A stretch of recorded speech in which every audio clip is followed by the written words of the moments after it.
जो कि पॉसिबल ही नहीं है। कोई भी लाइन खुद के परपेंडिकुलर कैसे हो सकती है भाई? जैसे एक लाइन ये है मान लो, तो परपेंडिकुलर लाइन उसके इस तरह से जाएगी। कोई लाइन खुद के परपेंडिकुलर हो सकती है क्या? नहीं भाई। Related to any element of A, अब दोनों जगह ए क्यों लिखा हुआ है? क्योंकि relation A to A defined है। अगर मान लो ए टू बी डिफाइंड होगी तो यहाँ पे बी लिखा रहेगा, तब लिखा रहेगा कोई भी एलिमेंट जो ए का है वो बी से तो कोई भी ए ऐसे छाटोगे आप तो क्या वो किसी की बहन हो सकता है? नहीं। क्यों? क्योंकि ये तो लड़का है भाई, ये तो बॉय है, और कोई लड़का किसी की बहन कैसे हो सकता है? नहीं हो सकता ना। हेलो हेलो हेलो, क्या हाल चाल? क्लास 11th के एग्जाम्स आप सभी के ख़त्म हो चुके होंगे। क्लास 12th में अब आप आ चुके हो, है ना। भले भी रिजल्ट नहीं आया होगा, बट अभी से आपको क्लास 12th की तैयारी शुरू कर देनी चाहिए, है ना। क्लास 11th में मैंने आपको पूरा सिलेबस पढ़ाया था बहुत ही अच्छे तरीके से। अभी क्लास 12th में भी मैं आपको सारी चीज़ें पढ़ाने वाला हूँ। आज मैं शुरू कर रहा हूँ क्लास 12th मैथ्स, यानी कि इसका पहला चैप्टर जो है इसका इंट्रोडक्शन हम देखने वाले हैं। हालांकि जो कंप्लीट चैप्टर के सारे कॉन्सेप्ट है वो मैं आपको नहीं कराऊंगा, क्योंकि अभी भी आप क्लास 11 से 12th में आए हो, तो एक साथ वो सारा बोझ पड़ जाएगा आपके ऊपर। तो मैं एक्सरसाइज 1.1 के लिए जो भी कॉन्सेप्ट जरूरी हैं वो कराने वाला हूँ। उन कॉन्सेप्ट के साथ मैं आपको कुछ एग्जाम्पल्स भी कराऊंगा, जिन एग्जाम्पल से वो जो सारे कॉन्सेप्ट हैं वो अच्छे से और क्लियर हो जाएंगे आपको, तो टेंशन मत लेना। लेकिन एक बात मेरी हमेशा याद रखना कि लेकिन एक बात याद रखना कि भैया आप हर साल जब एग्ज़ाम आ जाते हैं तब सोचते हो अगली बार अच्छे से पढ़ूंगा, है ना।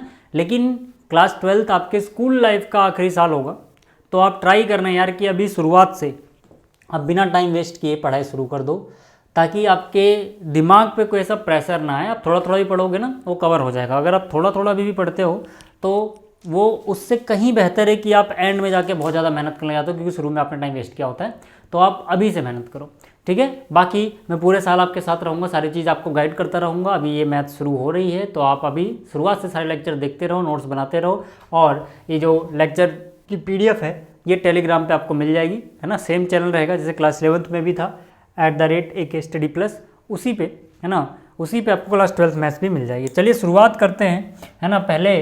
पहले बेसिक कॉन्सेप्ट समझ लेते हैं, फिर इनके ऊपर कुछ एग्जाम्पल भी देखेंगे। मैं फिर से कह रहा हूँ, मैं पूरे चैप्टर का इंट्रोडक्शन नहीं दे रहा हूँ यहाँ पे, वन शॉट लेक्चर बाद में आ जाएगा। फिलहाल अभी हम 1.1 के लिए जो कॉन्सेप्ट जरूरी है वो करने वाले हैं। देखो यार, ये जो चैप्टर है relations and functions class 12th का, इसको करने के लिए अगर आपको क्लास 11th का चैप्टर 1 चैप्टर 2 नहीं आता है तो पहले वो देख लेना, प्लेलिस्ट मिल जाएगी। वो दोनों चैप्टर अगर आपको आते हैं तो आप क्लास 12th में ये चैप्टर और भी अच्छे से समझ पाओगे, ठीक है। तो देखो यार, रिलेशंस क्या होती हैं ये हमने समझ लिया था क्लास 11th में, ठीक है। अभी टाइप्स ऑफ रिलेशन हमें पढ़ने हैं, जिसमें हमें कुछ बेसिक टाइप ही पढ़ना है अभी। जैसे सबसे पहले हमें पढ़ना है भैया एम्प्टी रिलेशन क्या होती है, ठीक है। एम्प्टी रिलेशन का क्या मतलब है? कोई रिलेशन मान लो आर है जो इन ए डिफाइंड है। इन ए कहने का मतलब होता है A to A, ठीक है। देखो, जब आपको ये चैप्टर पढ़ना होगा तो आप बहुत बार देखोगे कोई रिलेशन किसी सेट में डिफाइंड है, वहाँ लिखा रहेगा इन या ऑन, है ना। कभी कभी ऑन भी देखने को मिल जाएगा, कभी कभी इन भी देखने को मिल जाएगा। तो जब भी आपको ये शब्द नज़र आए तो समझ जाना कि रिलेशन A to A गई है। जैसे ज़्यादातर हम ऐसे देखते हैं ना, रिलेशन A to B जा रही है ना। बट जब इन ए लिख दिया जाएगा तो इसका मतलब होगा A to A, यानी कि सेकेंड सेट भी क्या है? A है, ठीक। अब देखो, जब भी आपको ये बात समझ में आ जाती है तो फिर चीज़ों को समझना आसान हो जाता है। पहली बात तो ये समझ लो। दूसरा क्या, एम्प्टी रिलेशन कहने का मतलब क्या है कि अगर रिलेशन A to A है मान लो, जैसे, है ना, तो इस सेट का कोई भी एलिमेंट इससे लिंक ही ना हो, यानी कि इस सेट में रिलेशन बना ही नहीं था, कहने का ये मतलब है। तो उसको हम बोलते हैं एम्प्टी रिलेशन, ठीक। तो हम क्या बोलेंगे? A relation R in set A is called empty relation if no element of A is related to any element of A. अब दोनों जगह ए क्यों लिखा हुआ है? क्योंकि relation A to A defined है। अगर मान लो A to B डिफाइंड होगी तो यहाँ पे B लिखा रहेगा, तब लिखा रहेगा कोई भी एलिमेंट जो A का है वो B से रिलेटेड नहीं है, अगर वो A to B डिफाइंड होती। बट क्योंकि ये A to A में ज़्यादातर केस में पढ़ने हैं, अब ऐसा नहीं हो सकता कि भाई A to B ना हो, बट ज़्यादातर केस आपको A to A वाले दिखेंगे, इसलिए यहाँ पे A लिखा हुआ है ना। इसका मतलब क्या है? इसका मतलब है कि जो रिलेशन रहेगी, है ना, उसमें कुछ होगा ही नहीं, वो क्या रहेगी? Empty relation. चाहे ऐसे लिख दो या फिर ऐसे लिख दो। अब आपको पता है कि क्लास 11th में हमने पढ़ा था कि रिलेशन क्या होता है? सबसेट होता है एक रो से का, है ना, हालांकि इक्वल भी हो सकता है, ठीक है। तो आपको पता है कि भैया एम्प्टी सेट भी एक क्या होता है? सबसेट ही है, ठीक है। खैर अभी इसका एग्जाम्पल मैं आपको दूंगा, टेंशन मत लो, अभी हम अगला जो एग्जाम्पल देखने वाले हैं वो इसी के ऊपर है। लेकिन इससे पहले आप एक और चीज़ से देख लो, यूनिवर्सल रिलेशन। यूनिवर्सल रिलेशन का सिंपल सा ये मीनिंग है, जैसे एम्प्टी रिलेशन में क्या था, एक मिनट, है ना, एम्प्टी रिलेशन में क्या था कि भाई इस ए का कोई भी एलिमेंट उस ए से रिलेटेड ही नहीं था, तब हम उसे बोल रहे थे एम्प्टी रिलेशन। अब यूनिवर्सल रिलेशन का क्या मतलब हो जाएगा, जब इसका हर एक एलिमेंट उसके हर एक एलिमेंट से लिंक्ड हो, ठीक है। तो यहाँ पे हम क्या बोलेंगे, a relation R in set A is called universal relation if each element of A is related to every element of A. कहने का मतलब है रिलेशन पूरी एक रो से इनके कार्टेशियन प्रोडक्ट के ही बराबर आ जाए, ठीक है। अब मैं आपको इसका एग्जाम्पल समझाता हूँ, यहाँ से समझो, ठीक है। ये जो क्वेश्चन है ये क्लियर कर देगा कि एम्प्टी रिलेशन का क्या मतलब है और यूनिवर्सल रिलेशन का क्या मतलब है। ध्यान से देखना, ये जो क्वेश्चन है पहले इसको समझ लो भैया। इस क्वेश्चन में क्या बोल रहा है, इस क्वेश्चन में कह रहा है let A be the set of all students of a boys school. मतलब यहाँ पर सेट ए क्या है, set of all student of a boys school. लड़कों के स्कूल में जितने भी लड़के पढ़ रहे हैं उन सभी की लिस्ट मान लो इसके अंदर है, ठीक है। आगे क्या कह रहा है, show that the relation R in A, है ना, रिलेशन कहाँ पे है, इन ए है, समझ में आ गया होगा आपको। इन ए जैसे ही लिखा तो इन ए का मतलब है रिलेशन ए टू ए है, यहाँ तक बात समझ में आ गई। इन ए गिवन बाय डेफिनेशन दिस, ठीक है। डेफिनेशन क्या है, देखो जो रिलेशन की डेफिनेशन है उसमें लिखा हुआ है आर की कि भैया पहला एलिमेंट ए है, दूसरा बी आएगा, सच दैट ये ए बी रिलेशन में कब आएंगे, यानी कि इसको पढ़ते कैसे, ए रिलेटेड टू बी होगा, है ना, यानी कि ए समझ लो यहाँ से और बी यहाँ से आ रहा है। अब दोनों ही ए तो दोनों ही ए से आ रहे हैं, ठीक है। ए रिलेटेड टू बी कब होगा, जब ए है sister, A is sister of B, ठीक है। ये है आर। हमसे क्या बोला गया कि इसको दिखाओ कि ये एम्प्टी रिलेशन है। आगे की कहानी हम बाद में पढ़ेंगे, पहले इतना समझो, ये क्वेश्चन दो पार्ट में है ना। पहले पार्ट में क्या है कि भैया एक relation A to A defined है, जिसमें ए बी से रिलेटेड तभी होगा जब ए सिस्टर होगा बी की, ठीक है। अब हमें दिखाना है कि ये एम्प्टी रिलेशन है। एक बात बताओ यार, जो सेट ए है ये क्या है, ये set of all student of a boys school, यानी कि सेट ए में जितने भी बच्चे आ रहे होंगे या बच्चों के नाम आ रहे होंगे वो सब बॉयज़ होंगे। तो मुझे बताओ कि अगर यहाँ पे मैं सेट ए बनाऊँ और यहाँ पे भी ए ही है, खैर अब यहाँ पे सारे बॉयज़ हैं तो क्या, और यहाँ से मतलब ए आ रहा है, यहाँ से कौन आ रहा है, ए आ रहा है, और यहाँ से कौन आ रहा है, बी आ रहा है। तो कोई भी ए आंसर छांटोगे आप तो क्या वो किसी की बहन हो सकता है, नहीं। क्यों, क्योंकि ये तो लड़का है भाई, ये तो बॉय है, और कोई लड़का किसी की बहन कैसे हो सकता है, नहीं हो सकता ना। भाई तो हो सकता है लेकिन बहन नहीं हो सकता। तो इसीलिए यहाँ पर कोई भी आपको मिलेगा ही नहीं, है ना, यानी कि ये एम्प्टी रिलेशन आ जाएगी। तो हम क्या बोलेंगे, हम बोलेंगे एज नो बॉय, है ना, कोई भी लड़का, no boy can be sister of other, है ना, किसी की बहन नहीं हो सकता, है ना। दिस इम्प्लाई, ये क्या इम्प्लाई करता है, क्या इम्प्लाई करता है, R is equal to this आएगा, है ना, यानी कि R is an empty relation.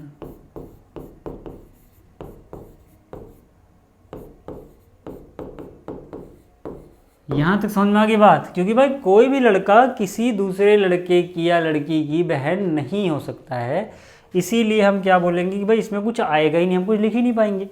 तो आर क्या है, एक एम्प्टी रिलेशन है जो कि हमें दिखाना था। आप समझ में आ गया आपको एम्प्टी रिलेशन का मतलब। इसके आगे देखो क्या कह रहा है, इसके आगे क्या कह रहा है कि भाई एक और रिलेशन है आर डैश में ए बी से रिलेटेड है और the difference between the heights of A and B less than 3 metres. मतलब क्या है साहब कि फिर से देखो यहाँ पे कह रहा है आर डैश जो है ना, ये भी एक रिलेशन है जिसमें ए बी से रिलेटेड होगा। कब कंडीशन यहाँ पे दी रहती है भाई, रिलेशन में ए और बी आप किस हिसाब से लोगे। जैसे यहाँ पे किस हिसाब से ए और बी सेलेक्ट किए जाते हैं, जब ए बी की सिस्टर होती तभी यहाँ पे हम लिख पाते, लेकिन हमें कुछ ऐसा मिला ही नहीं क्योंकि ये लड़का था। ऐसे यहाँ पर क्या है, ए और बी कब आएंगे रिलेशन में, जब डिफरेंस होगा किन्हीं दो बच्चों की हाइट में कितना, लेस देन 3। है ना। तो यहाँ पे हम क्या बोलेंगे, difference of heights of A and B is less than 3 metre. ये लेस देन होना चाहिए कितना, 3 मीटर्स। अब मुझे एक बात बताओ यार, है ना, अगर आपका relation A to A defined है, यहाँ पर क्या है, स्कूल के बॉयज़ के मतलब नाम समझ लो, यहाँ पर भी वही सेट है। तो यार अब कोई भी 2 बॉयज़ सेलेक्ट कर लो, कोई भी 2 बॉयज़ सेलेक्ट कर लो। अब आप जानते हो ना इंसानों की हाइट कितनी छोटी से कितनी बड़ी तक हो सकती है जब वो स्कूल जा रहे हैं, ठीक है। अब जाहिर सी बात है यार, 3 मीटर का तो पहली बात कोई इंसान होता ही नहीं है ना। और दूसरे इंसान की भी कुछ ना कुछ तो हाइट होगी। मतलब अगर आप सबसे लंबा लड़का भी चुन लोगे वो भी 3 मीटर का नहीं होगा भाई, और सबसे छोटा भी लड़का चुनोगे तो जब इनके डिफरेंस की बात करोगे तो वो तो 3 से कम ही आएगा, क्यों भाई, क्योंकि इतना कि कितना भी लड़का लंबा हो, सबसे लंबा लड़का भी अगर आप सेलेक्ट कर रहे हो और ये कितना छोटा दूसरा वाला भी सेलेक्ट कर लो, ताकि इन दोनों के बीच का गैप जो है बड़े से बड़ा है, तब भी आपको 3 मीटर या उससे ज़्यादा तो नहीं मिलेगा, कभी हमेशा कम ही आएगा, है ना। ह्यूमन हाइट आप जानते ही हो, है ना। तो यहाँ से हम क्या बोलेंगे, हम बोलेंगे एज, है ना। इसका मतलब क्या कि यहाँ से हर एक एलिमेंट यहाँ के हर एक एलिमेंट से लिंक हो जाएगा।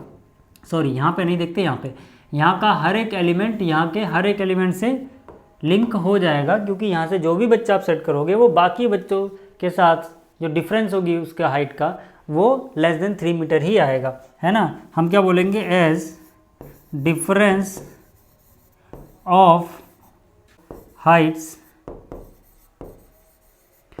Of any two student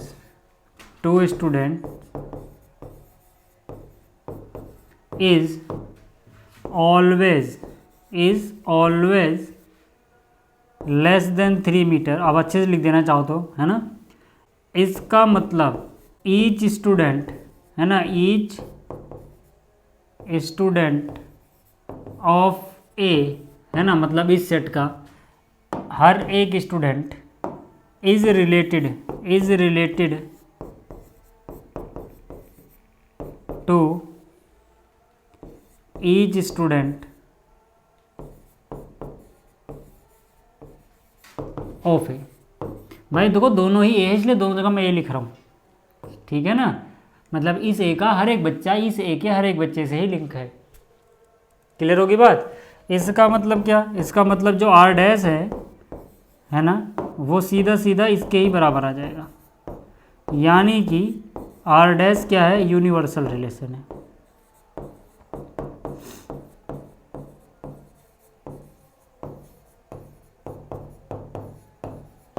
clear होगी बात। यहाँ तक चीज़ें क्लियर हो गई। तो अगर आपको स्क्रीनशॉट लेना है तो आप इसका स्क्रीनशॉट भी ले सकते हो, ठीक है। चलिए अब अगला कॉन्सेप्ट समझ लेते हैं। अगर आपको ये चीज़ समझ में आ गई है तो देखो ये है अगला कॉन्सेप्ट, जिसमें आपको जो रिलेशंस हैं, ठीक है, वो सिमेट्रिक कब होंगी, ठीक है, रिफ्लेक्सिव कब होंगी, ट्रांजिटिव कब होंगी, ये समझना है, ठीक है। और जब आप ये समझ लोगे तो फिर आपको समझना है कि रिलेशन जो है वो इक्विवेलेंस कब होगी, ठीक है। तो पहले ये समझो, ठीक है। देखो मान लो ये अपनी रिलेशन है इन सेट ए, ठीक है। अब आपको समझ में आ गया होगा इन सेट ए कहने का मतलब है रिलेशन जो है वो ए टू ए डिफाइंड है। जैसे ए टू बी होता है ना, बी की जगह भी ए समझो, ए टू ए डिफाइंड है। देखो मैं आपको समझा देता हूँ ये मोटा मोटी लिखा क्या हुआ है, ताकि आपको जल्दी से समझ में आ जाए चीज़ें, ठीक है। देखो पहला क्या है कि रिलेशन को हम रिफ्लेक्सिव बोलेंगे कब, जब ए कोमा ए बिलोंग करे रिलेशन में, ठीक है, for every A belongs to set है। इसका क्या का मतलब क्या है कि भाई कोई भी एलिमेंट अगर आप ए का यहाँ पर ले रहे हो या फिर ए में जो भी एलिमेंट आ रहे हैं उन सभी का डबलेट होना चाहिए। कहने का मतलब क्या है, मैं आपको एक उदाहरण समझाऊं। मान लो कोई relation A to A defined है और ए के पास मान लो यही 3 एलिमेंट आते हो 1 2 3, है ना। तो आप देखोगे तो 1 जो है वो ए से बिलोंग करता है, हाँ, तो इसका मतलब रिलेशन के अंदर ना, रिलेशन के अंदर 1 1 होना चाहिए, पहली बात। ऐसे ही आप देखोगे क्या 2 भी ए से बिलोंग कर रहा है, आप कहोगे हाँ, तो जो रिलेशन है उसके पास इस 2 का भी डबलेट यानी 2, 2 भी होना चाहिए। अगर आप देखो क्या 3 सेट ए में है, हाँ, अगर 3 सेट ए में है तो जो रिलेशन है उसके पास 3, 3 भी होना चाहिए, उसके पास 3, 3 भी होना चाहिए। या फिर आप यूँ कह लो कि 3, 3 रिलेशन में बिलोंग करना चाहिए, है ना। या फिर आप ऐसे भी समझ सकते हो कि रिलेशन के पास कम से कम 1 1 2 2 और 3 3 तो होना ही चाहिए। इसके अलावा कुछ ना हो तब भी चल जाएगा, इसके अलावा कुछ और हो एक्स्ट्रा कोई बात नहीं, बट कम से कम इतना तो होना चाहिए, ठीक है। तभी वो रिलेशन क्या कहलाएगी, रिफ्लेक्सिव कहलाएगी, यानी कि हर जगह ये रिफ्लेक्ट हो रहा है। 1 2 बार, है ना, 2 भी देखो 3 भी देखो, मतलब डबलेट आ रहा है इनका। इसको करने का सिंपल क्या तरीका होता है कि अगर आपकी रिलेशन कुछ ऐसी दी गई हो कि पहला x होगा दूसरा y होगा, इसके बाद कंडीशन लिखी गई होगी, तो x की जगह तो आप x समझना, y को रिप्लेस कर देना x से, तो आपको दोनों जगह क्या नजर आएगा, x। मेरी बात ध्यान सुनना, भी हम क्वेश्चन करेंगे तो इस ट्रिक का यूज करेंगे। मतलब कि रिफ्लेक्सिव चेक करने के लिए बाद में हम सिंपल सा मेथड क्या अपनाएंगे, हम y की जगह भी वही लिख देंगे जो x की जगह लिखा था, यानी कि अगर x की जगह x है तो y की जगह भी x रख के देखेंगे कि भाई ये चीज़ हो पा रही है कि नहीं। अगर ये हो जाएगी हर जगह हर x के लिए तो वो रिफ्लेक्सिव हो जाएगा, नहीं तो नहीं हो पाएगा, ठीक है। रिफ्लेक्सिव समझ में आ गया। सिमेट्रिक चेक करने के लिए आपको बस क्या करना होता है, देखो सिमेट्रिक के लिए उल्टा देखना होता है ना। सिमेट्रिक के लिए क्या करना होता है, जैसे a1 a2 है तो इसका उल्टा हो जाए किसी तरह से, यानी a2 a1, यानी एक्स वाई स्वैप कर देते हैं। यानी कि अगर एक्स वाई बिलोंग कर रहे हैं रिलेशन में तो वाई एक्स भी बिलोंग कर जाए रिलेशन में। For every X and Y belongs to R, है ना। यही चीज़ आप a1 a2 के फॉर्म में भी कह सकते हो कि अगर a1 a2 रिलेशन में है तो इसका उल्टा कर दो, a2 a1 भी रिलेशन में आ जाए। जितने भी a1 a2 है ना, मतलब a2 a1 जो है वो a में होने चाहिए। ट्रांजिटिव में क्या होता है सर, ट्रांजिटिव में क्या होता है, ट्रांजिटिव में देखो अगर a1 a2 रिलेशन में है, अगर ये है ये होना चाहिए और ये भी है ये भी होना चाहिए। मतलब ये मान लो गिवन है आपको कि a1 a2 रिलेशन में हो, a2 a3 रिलेशन में हो, तब आपको ढूंढना होता है कि क्या a1 a3 भी रिलेशन में है। किसको ढूंढना होता है, एक बार फिर से देख लो। यहाँ पे देखोगे तो ये a2 पे ख़त्म हुआ, ये a2 पे शुरू हुआ, है ना। ये वाला पेयर देखो, ये वाला पेयर देखो, तो जो इनका सेम सेम है यानी a2 a2, इसको हटा दो, क्या बच गया यहाँ पे a1, यहाँ क्या बच गया a3। तो आपको a1 a3 ढूंढना होता है।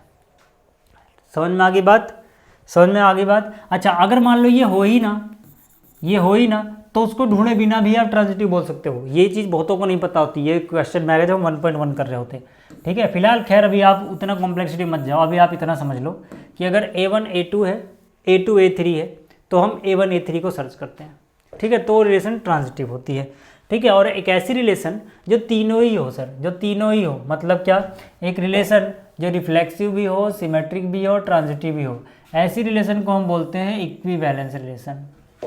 अब जो मैंने आपको पढ़ाया इसके लिए कुछ एग्जांपल्स देखते हैं। जैसे ये वाला एग्जांपल देखो, इसमें क्या कह रहा है, टी बी द, है ना, let T be the set of all triangles in a plane with R a relation in T, ठीक है। मतलब क्या है कि टी सेट है ऑल ट्रायंगल्स का किसी प्लेन में और आर एक रिलेशन है टी में। मतलब कि जो अपनी रिलेशन यहाँ पे दी गई है आर, वो टी टू टी डिफाइंड है भाई, और टी क्या है, सेट ऑफ ऑल ट्रायंगल्स, ठीक है। रिलेशन डिफाइंड किस तरह से है वो ज़्यादा इंपॉर्टेंट होता है समझना, तो यहाँ समझो रिलेशन कैसे डिफाइंड है। इसमें T1 T2 आएगा, यानी first element T1 second T2, इसको हम ऐसे भी पढ़ सकते हैं T1 is related to T2, ठीक है। कब आएंगे रिलेशन में, कब आएंगे रिलेशन में, कंडीशन क्या है, when T1 is congruent to T2, यानी कि जब T1 जो होगा ना कॉन्ग्रुएंट होगा T2 के, तब आप लिख सकते हो कि T1 is related to T2।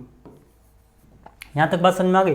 अब हमें शो करना है कि ये इक्विवेलेंस रिलेशन है। इक्विवेलेंस मतलब कि ये रिफ्लेक्सिव भी है, सिमेट्रिक भी है, ट्रांजिटिव भी है। तो एक एक करके बात करते हैं। पहले रिफ्लेक्सिविटी की बात करते हैं, ठीक है। तो रिफ्लेक्सिव के लिए मैंने क्या बोला भाई कि यहाँ पे अगर x है, यहाँ पे y है, तो इसको भी x से रिप्लेस कर दो। कहने का मतलब क्या है कि x और y की जगह सेम चीज़ लिखो।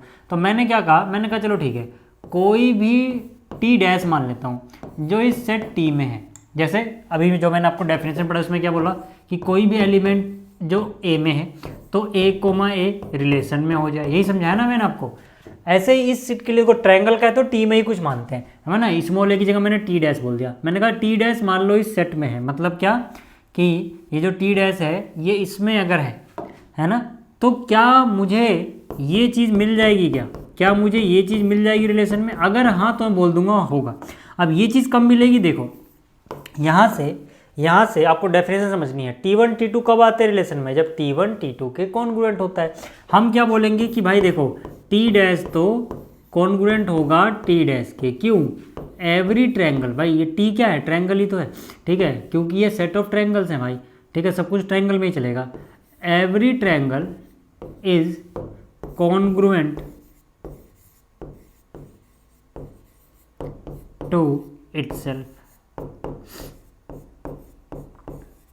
ठीक है, हर ट्रायंगल खुद के ही कॉन्ग्रुएंट तो होता है, तो टी डैश भी टी डैश के होगा, दोनों सेम चीज़ होनी चाहिए ना यहाँ पे, दोनों सेम चीज़ होनी चाहिए ना यहाँ पे, ताकि वो आ जाए रिफ्लेक्सिव। तो इसका मतलब क्या, अब क्योंकि ये दोनों कॉन्ग्रुएंट है, तो जो दोनों आपस में कॉन्ग्रुएंट है उनको हम रिलेशन भी सकते हैं। जैसे T1 T2 कॉन्ग्रुएंट था तो इसको रिलेशन भी सकते हैं। ऐसे टी डैश अगर कॉन्ग्रुएंट है तो टी डैश रिलेशन में आ जाएगा, है ना। इसका मतलब क्या हो गया, इसका मतलब R इज रिफ्लेक्सिव।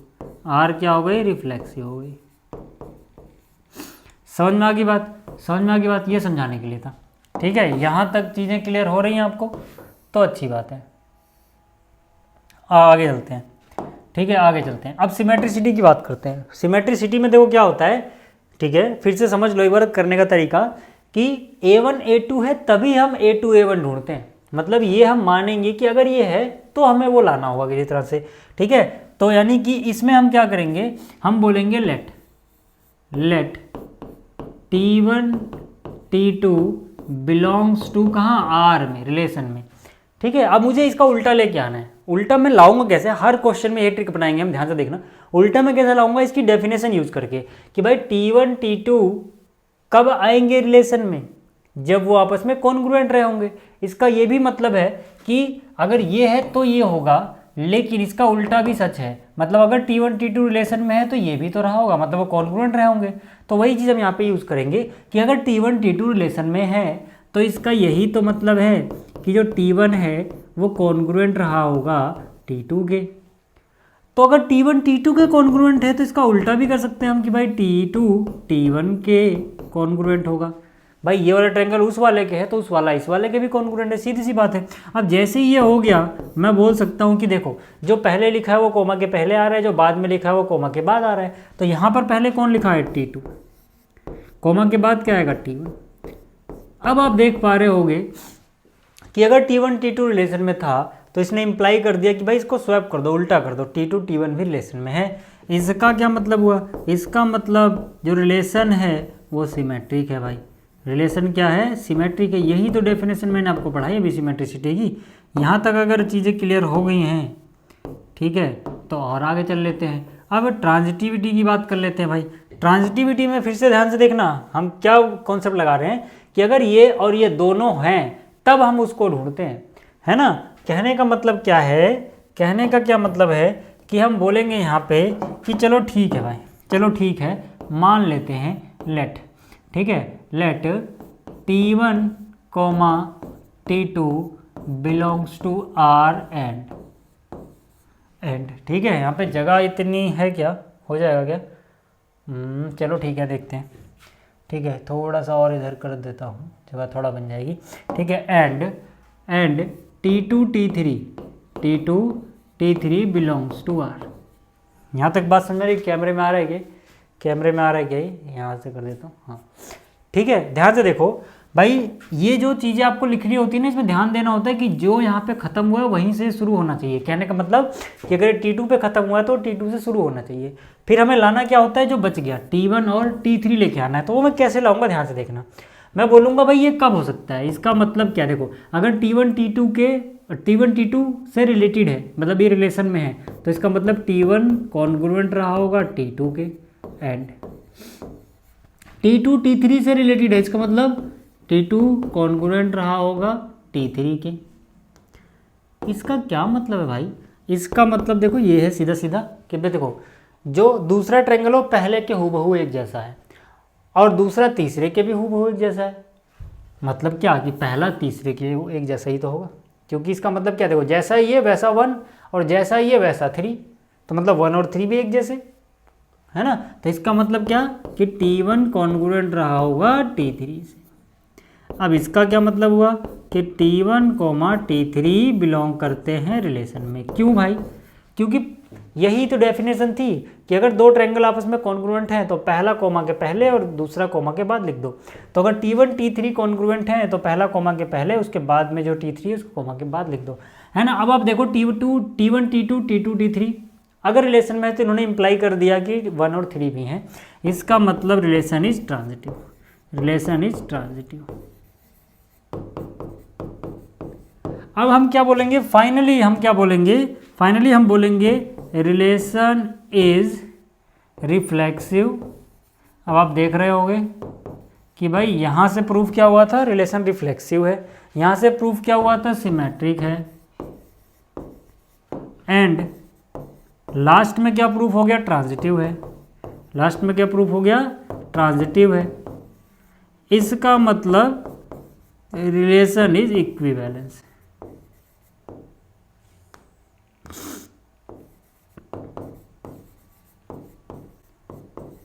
समझ में आ गया? तो ये इक्विवेलेंस रिलेशन है।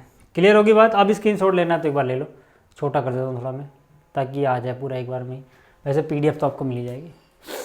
ठीक है, ये समझ में आया। अगला देखो एग्जाम्पल, अगला देखो, इससे आपका ये जो है ना reflexive relation, symmetric relation, transitive relation है, वो और कॉन्सेप्ट मजबूत हो जाएगा। इस क्वेश्चन को देखो। ठीक है, इसमें कह रहा है let L be the set of all lines in a plane. ठीक है, and R be the relation in L. मतलब क्या कि जो रिलेशन है आर, वो कहाँ पे है, इन एल है। इन एल मतलब सेट एल से सेट एल में ही डिफाइंड है। ठीक है, आगे क्या करें, डिफाइंड एज दिस। ठीक है, रिलेशन किस तरह से डिफाइंड है इसको भी समझ लो भाई। रिलेशन कैसे डिफाइंड है कि L1 L2 से रिलेटेड होगा, L1 रिलेटेड होगा L2 से। कब? यहाँ पे लिखा होता है वो कंडीशन, सच दैट, है ना, इस निशान के बाद L1 is perpendicular to L2। कब होगा? जब L1 परपेंडिकुलर हो L2 के, तभी आप उनको रिलेशन में लिख पाओगे L1 L2 को। ठीक है, हमसे बोला गया so that R is symmetric but neither reflexive not transitive. ठीक है, तो चलिए एक एक करके बात करते हैं। पहले बात करते हैं रिफ्लेक्सिव की। ठीक है, तो देखो रिफ्लेक्सिव के लिए क्या चाहिए मुझे, अगर मैं L है ना, L डैश मान लो, है ना, और L डैश है ना, इनको रिलेशन में बिलोंग कराऊंगा तभी तो रिफ्लेक्सिव होगा। लेकिन ये कहने का मतलब है L डैश के ही परपेंडिकुलर होगा, जो कि पॉसिबल ही नहीं है। कोई भी लाइन खुद के परपेंडिकुलर कैसे हो सकती है भाई? जैसे एक लाइन ये है मान लो, तो परपेंडिकुलर लाइन उसके इस तरह से जाएगी। कोई लाइन खुद के परपेंडिकुलर हो सकती है क्या? नहीं भाई, है ना। रिफ्लेक्सिव में तो दोनों चीज़ें सेम होनी चाहिए ना। जैसे यहाँ पे A belongs to set A था, तो हम यहाँ पे लिखेंगे क्या, हम लिखेंगे इसको इस तरह से, नो लाइन, है ना, हम लिखेंगे as no line can be perpendicular to itself. भाई कोई लाइन खुद के ही परपेंडिकुलर तो नहीं हो सकती, है ना। तो हम क्या बोलेंगे, इसका मतलब ये हो गया, कि आप कोई भी लाइन ले लो, जैसे L डैश, जो बिलोंग करती हो इस सेट को, है ना। हमेशा L डैश जो होगा वो बिलोंग ही नहीं करेगा रिलेशन में। क्यों? क्योंकि कोई भी लाइन खुद के परपेंडिकुलर होती तभी वो रिलेशन में आता। भाई दो लाइनें अगर परपेंडिकुलर हैं तो वो रिलेशन में आ रहा है, तो अगर L डैश के परपेंडिकुलर होगी तभी वो आएगा, लेकिन ऐसा हो ही नहीं पा रहा। तो हम बोलेंगे क्या, हम बोलेंगे रिलेशन इज नॉट रिफ्लेक्सिव। यहां तक बात समझ में आ गई। रिलेशन रिफ्लेक्सिव तो भाई नहीं हो पा रहा है, रिलेशन रिफ्लेक्सिव तो नहीं हो पा रहा है। ठीक है, इसको साइड करते हैं, फिर आगे बात करते हैं। अब देखो, अब सिमेट्रिसिटी चेक करते हैं। सिमेट्रिसिटी के लिए मैंने क्या बोला कि भाई L1 L2 आप मान लो, let L1, L2 belongs to R, है ना। आप चाहो तो इसको थोड़ा अच्छा दिखाने के लिए भी दे सकते हो वेयर, है ना, या you love for all L1 L2 कहाँ पे हो, सेट L के पास हो। ठीक है, क्या है हमारा मेन मतलब ये, अगर L1 L2 R में है तो इसका मतलब यही रहा होगा क्या कि L1 परपेंडिकुलर है L2 के, L1 परपेंडिकुलर है L2 के। तो इसका ये मतलब भी हो सकता है क्या, इसका ये मतलब भी हो सकता है क्या कि मैं इसको उल्टा करके लिख दूं। अगर L1 L2 के परपेंडिकुलर है तो क्या L2 भी L1 के परपेंडिकुलर है? बिल्कुल है भाई, है ना। यहाँ पे आप देख लो, ये लाइन L1 है, ये लाइन L2 है ना, ये लाइन L2 है। तो अगर L1 L2 के परपेंडिकुलर है तो L2 L1 के परपेंडिकुलर है। इसका मतलब क्या हुआ, L2 कोमा L1 बिलोंग करता है रिलेशन में भाई। क्यों? क्योंकि अगर L1 परपेंडिकुलर L2 होता तो कोमा के पहले L1 लिखते, कोमा के बाद L2, यानी कि जो बाद में है वो बाद में लिखो, जो पहले है वो पहले। तो यहाँ भी वही है भाई, पहले L2 आ रहा है, इस बार L1 बाद में आ रहा है। तो जैसे ही इतना हुआ आपको दिख गया होगा, अगर L1 L2 है तो L2 L1 भी होगा, तो इसका मतलब है relation is symmetric, relation is symmetric. Clear होगी बात यहाँ तक? अच्छा, ट्रांजिटिव है कि नहीं, है ना, वो चेक कर लेते हैं। मैंने कहा लेट मान लेते हैं L1 L2 ये रिलेशन में है, और अगला वाला आपको कैसे लिखना है, देखो ये L2 से खत्म हुआ तो अगला L2 से शुरू करना है, याद रहे वैसी बात। तो अगला L2 L3 ये रिलेशन में। अब मुझे देखना है कि L1 L3 आता है, उसके लिए मैं थोड़ा सा दिमाग लगाता हूँ। मैंने कहा भाई देखो L1 L2 रिलेशन में तभी होगा जब L1 परपेंडिकुलर हो L2 के, ठीक है ना, जब L1 परपेंडिकुलर हो L2 के। एंड फिर से L2 L3 रिलेशन में तभी होगा जब L2 परपेंडिकुलर हो L3 के। अब देखो इसका क्या मतलब है, L1 L2 के, L1 ये रहा, L2 ये रहा के परपेंडिकुलर है, लेकिन L2 किसी तीसरी लाइन के परपेंडिकुलर है, यानी L2 जो है वो किसी तीसरी लाइन, मान लो ये रही L3, इसके परपेंडिकुलर है। तो आपको रिश्ता L1 और L3 में ढूंढना है। L1 और L3 तो आपस में कैसे नजर आ रहे हैं, पैरेलल, है ना, क्यों? क्योंकि यहाँ पे 90 तो ये भी 90, तो ये एंगल बराबर है ना, तो ये लाइन आपस में पैरेलल ही होंगी। तो यहाँ से हम क्या बोलेंगे कि भाई L1 जो है ना वो L3 के परपेंडिकुलर नहीं है बल्कि पैरेलल है ना। तो हम क्या बोलेंगे, नॉट परपेंडिकुलर, पैरेलल है ना कि परपेंडिकुलर, है ना, नॉट परपेंडिकुलर, याद ले लेना। तो इसका मतलब क्या है, relation is not transitive, relation transitive नहीं होगी भाई, ठीक है, रिलेशन ट्रांजिटिव नहीं होगी। तो देखो ये कुछ एग्जांपल थे और कॉन्सेप्ट थे, इसी कॉन्सेप्ट पे आपकी एक्सरसाइज 1.1 बेस्ड है। अब 1.1 हम जब अगले लेक्चर में करेंगे ना, है ना, जब उसके क्वेश्चन करेंगे तो आपका कॉन्सेप्ट और अच्छा बिल्ड हो जाएगा। पहले आप इतना रिवाइज कर लेना, पीडीएफ आपको टेलीग्राम पे मिल जाएगा, है ना, जो मैंने आपको पढ़ाया एक बार खुद से रिवाइज कर लेना, जो मैंने पढ़ाई है, ठीक है। बाकी पूरे साल में आपके साथ रहूँगा, टेंशन मत लेना, आपको सारी चीज़ें अच्छे से समझ आएंगी, मैथ्स कहीं से भी कठिन नहीं लगने दूंगा मैं, बस आप रेगुलर क्लास करते रहना। Thank you.